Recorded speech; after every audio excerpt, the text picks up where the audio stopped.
प्रेम से कहियो डमरू वाला की।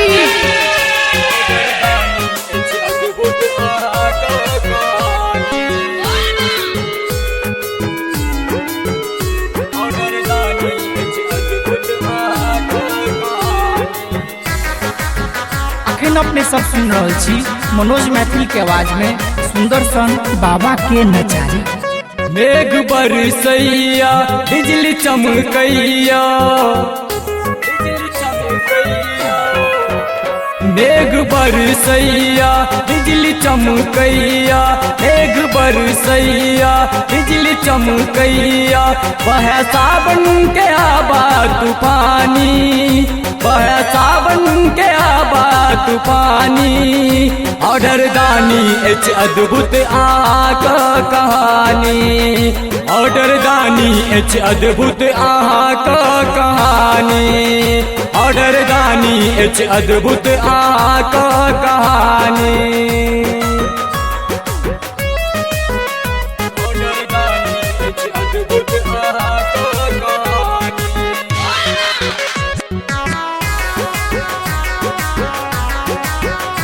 ऑर्डर दानी एच अद्भुत आक कहानी।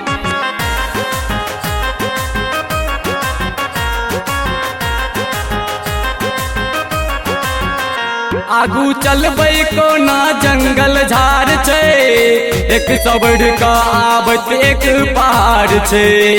आगू चलबै कोना जंगल झाड़ छै, एक सबड़ का आबत एक पहाड़ छै। एक सबड़ का आबत एक पहाड़ छै।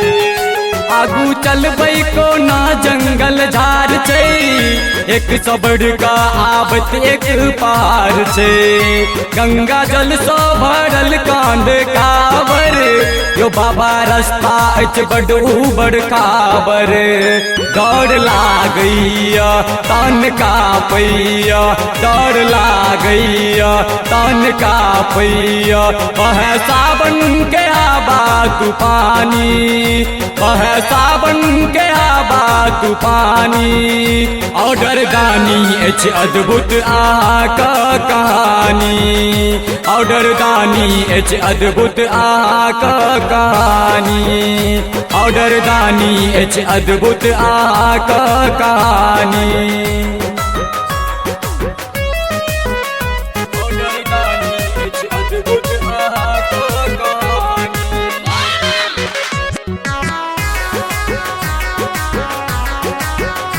ऑर्डर दानी एच अद्भुत आक कहानी।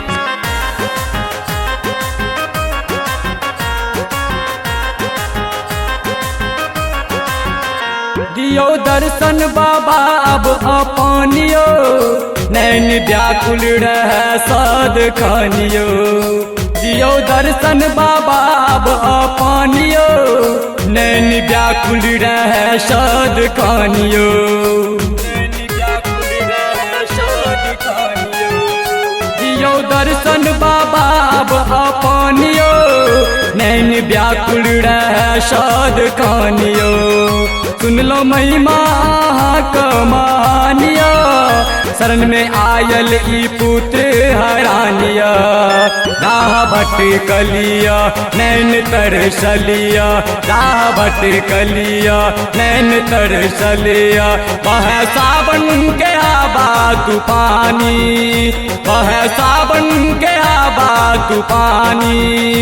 ऑर्डर दानी एच अद्भुत आक कहानी, ऑर्डर दानी एच अद्भुत आक कहानी, ऑर्डर दानी एच अद्भुत आक कहानी।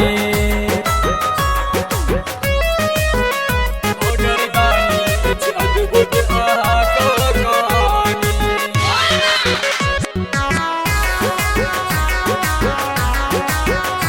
ऑर्डर दानी एच अद्भुत आक कहानी।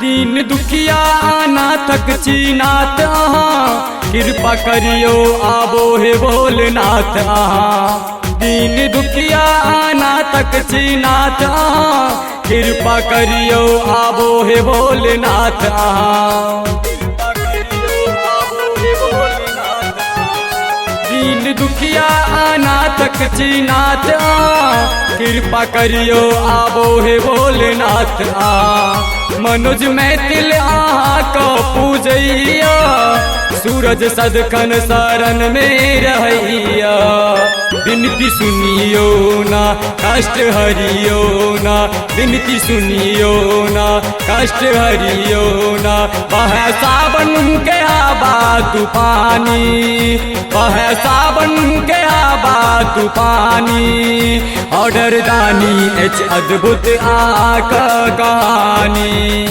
ऑर्डर दानी एच अद्भुत आक कहानी ऑर्डर दानी एच अद्भुत आक कहानी।